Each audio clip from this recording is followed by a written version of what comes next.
Okay, let's take a break from Cold War here for a slide and talk about the economy and the boom times of the 1950s.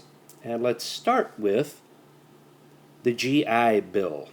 GI was a nickname for a soldier, like G.I. Joe, stands for government issue. The government sent him there. The government issued this soldier. Okay?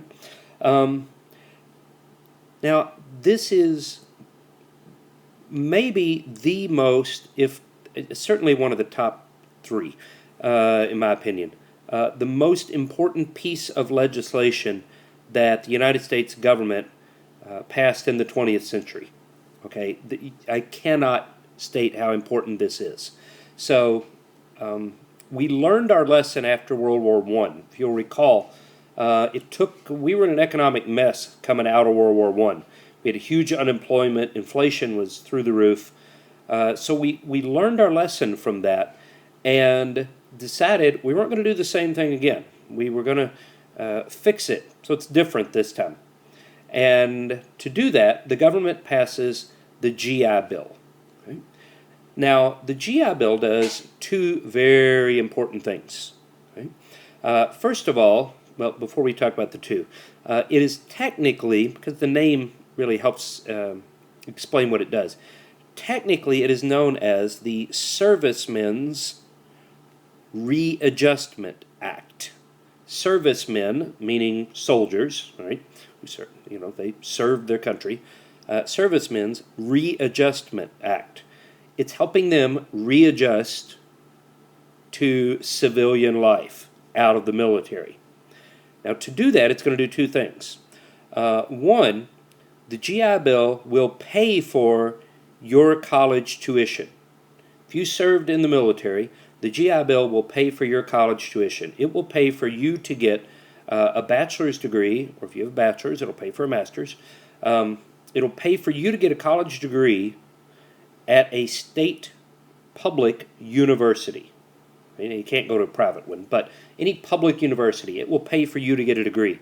And some 8 million veterans took advantage of this following the war in the next, say, 10, 15 years or so. 8 million veterans get free college tuition.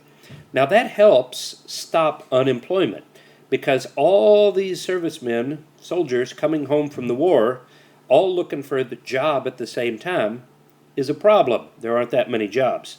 So how do we fix that? We stop them from looking for jobs by sending them to college. Then they come out with a college degree, and then they're looking for a job, but they're not looking for the same factory job they had before the war. Now they've got a college degree. They want a better job. So this really solves our unemployment problem coming out of the war. So college tuition is number one. The second big thing it does, it guarantees low-interest home loans. So you can get a loan from the bank at a very cheap interest rate, which allows all these veterans to build new homes. This is when we get the development, the invention of the suburbs, because all these new homes are being built on the outskirts of the cities. And when you're building lots of homes, that also helps your employment problem, because you have home builders getting jobs, carpenters, plumbers, electricians. Then you got to put stuff in the house. So, furniture makers, appliance makers all get jobs. So the GI Bill is incredibly important. You don't have to know these numbers, but just listen to this. Okay, the GI Bill spent just over $14 billion in college tuition, right? And guaranteed about $16 billion in home loans. So that's about $30 billion it spent coming out of World War II. If you looked at that money, $30 billion in today's dollars, that would be just about $390 billion, or over a third of $1 trillion. Now, that is a lot of money.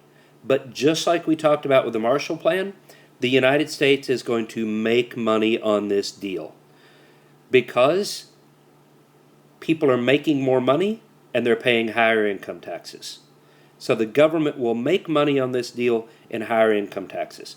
This is incredibly significant. All right, again, I cannot state how important the GI Bill is to the economy of the 50s and still today, because the GI Bill is still around today.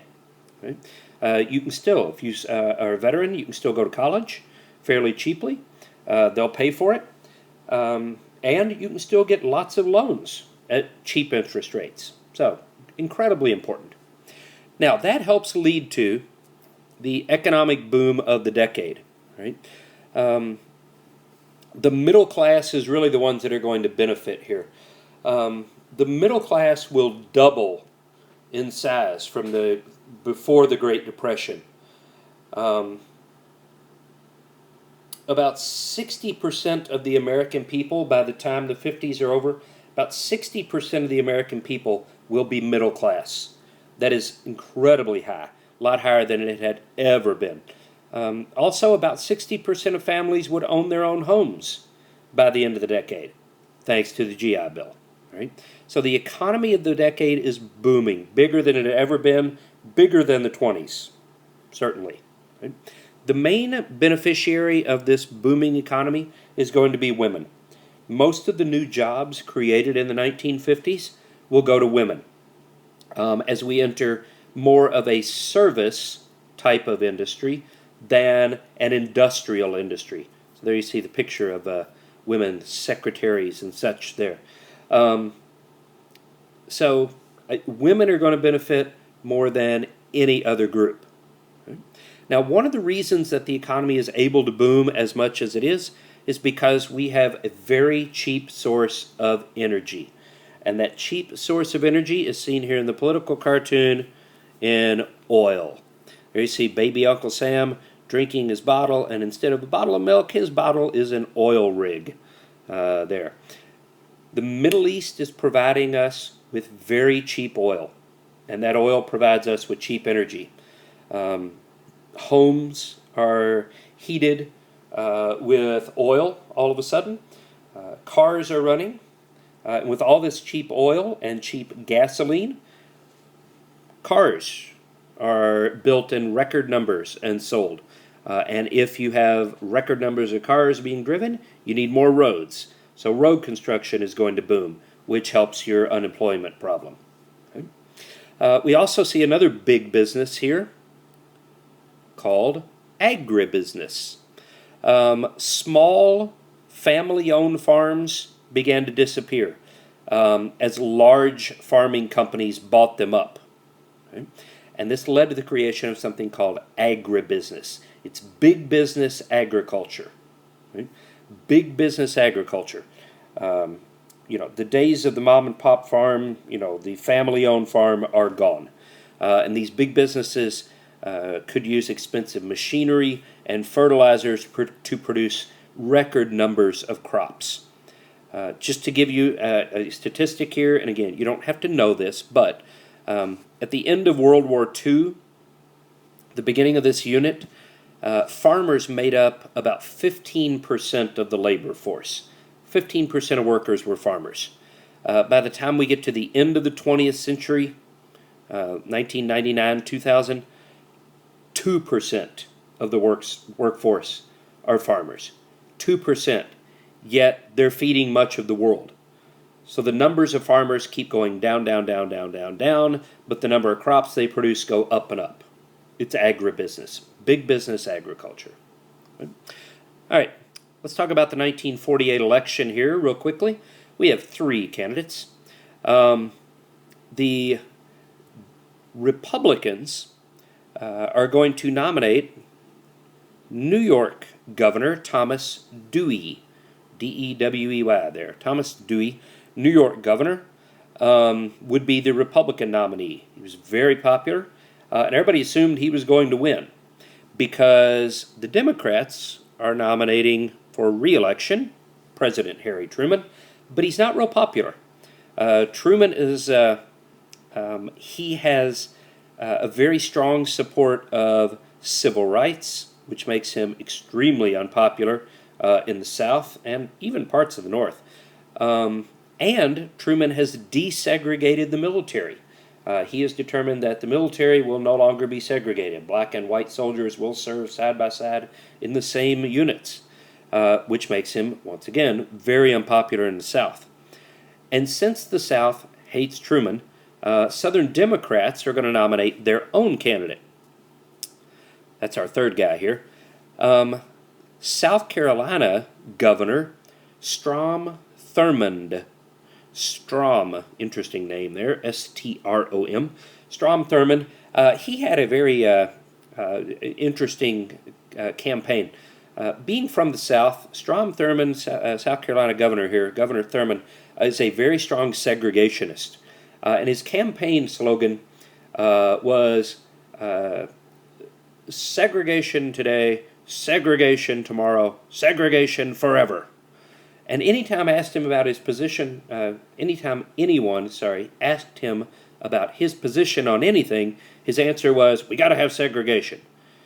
Well, Mr. Thurmond, Governor Thurmond, how do you feel about foreign relations? We need more segregation, blah, blah. That was his answer to everything. So while Thurmond was popular in the South, he wasn't really popular anywhere else. And since the Democrats were splitting their vote between Truman and Thurmond, everybody assumed Dewey was going to win. So he quit campaigning. He stopped going out to campaign. Truman, on the other hand, goes on the offensive. He goes around campaigning on civil rights and improving labor benefits for unions, helping union members, getting more health insurance for workers. So Truman starts campaigning, and sure enough, Truman will catch Dewey, and in one of the biggest political presidential surprises in history, Harry Truman will win. Even though Thurmond takes most of the southern states, Truman will win. And here you see the very famous picture. The Chicago Tribune had already printed its headline for the next day, printed its papers. Dewey defeats Truman. And there you see President Truman holding up the famous misprint as he will win. Now Truman will campaign on and put into practice his domestic program known as the Fair Deal. It's going to sound a lot like Teddy Roosevelt's Square Deal and Franklin Roosevelt's New Deal. This is Truman's Fair Deal. He's going to campaign and then work to get improved housing for minorities, higher minimum wages, more support for farmers, new TVAs in Appalachian area, expanding Social Security. He'll get a lot of that done too. So Truman's a pretty good president. Accomplishes quite a bit. All right, so much for the boom times and our economy. And our next slide will take us back into the Cold War.